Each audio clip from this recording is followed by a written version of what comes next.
এই ক্লাবের প্রতি। এক সময় আমি ক্লাবের সভাপতি ছিলাম, এখন যারা এই ক্লাবের সভাপতি সম্পাদক সদস্য আছে তাদের প্রতি এবং এই এলাকার মানুষের প্রতি আমি যতদিন ইহদামে থাকবো আমি চিরকৃতজ্ঞ থাকবো। আজকে এই খেলায় আমাদের মাঝে উপস্থিত হয়েছেন আমাদের সখীপুরে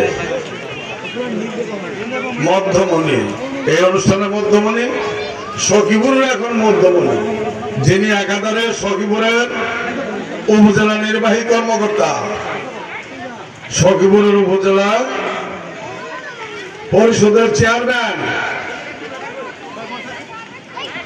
উপজেলা না সখীপুরের মেয়র, পৌর মেয়র এবং মুক্তিযোদ্ধা কমান্ড কাউন্সিলের সম্মানিত কমান্ডার জনাব আব্দুল্লাহ আল রনি আমাদের এই সাবত সঙ্গে সবুজ চত্বরে আজকে এসে এই এলাকার মানুষকে, এই ক্লাবকে ধন্য করেছেন, কৃতার্থ করেছেন। আমরা অভিভূত, আমরা আনন্দিত, আমরা গর্বিত। আমাদের ক্যাফাতুল্লাহ সাহেব একসময় বলেছিলেন, গজারিয়ার চেয়ারম্যান, যে ডিসি সাহেব মহিলা কলেজ আসছে, মহিলা কলেজ হয়েছে।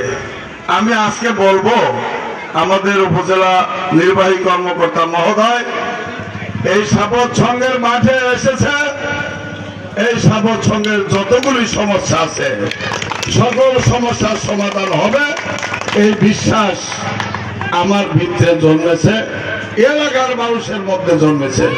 আমাদের মাঝে উপস্থিত হয়েছেন সখীপুর উপজেলা স্বাস্থ্য পরিবার পরিকল্পনা কর্মকর্তা জনাব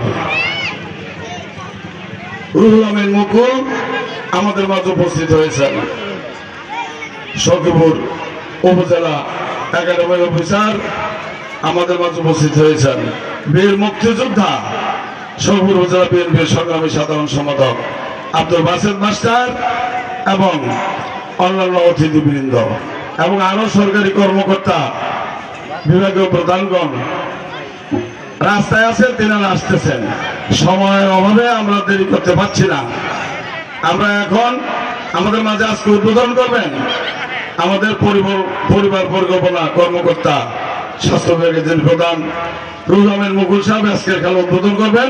তার আগে আমি দুটি কথা বলার জন্য আমাদের অভিভাবক, সখীপুরের অভিভাবক, ব্যক্তিগত আমারও যিনি অভিভাবক জনাব রুহুল আমিন মুকুল না জনাব আব্দুল্লাহ রনি স্যারকে, এই সাবত সংঘের জন্য, এলাকার মানুষের জন্য তিনি এই রাস্তা দেখে আসছেন,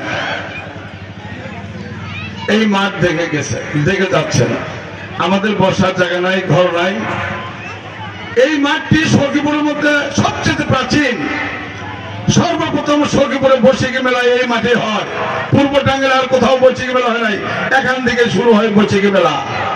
এই মাঠে উটের খেলা হয়েছে, উট দিয়ে খেলা হয়েছে, সারেন সার দিয়ে খেলা হয়েছে, সারেন খাসির খেলা হয়েছে, অনেক ঐতিহ্যবাহী খেলা হয়েছে।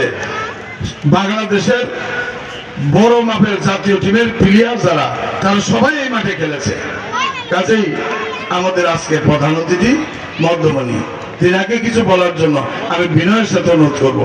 সময় স্বল্পতার জন্য অন্যান্য কোন অতিথিদেরকে কথা বলার সুযোগ দিতে পারছি না, এর জন্য আন্তরিকভাবে দুঃখিত। সুযোগ হলে আবার আমরা একদিন সবাই মিলে এ মাঠে একত্রিত হব। সকলকে ধন্যবাদ। আসসালামু আলাইকুম।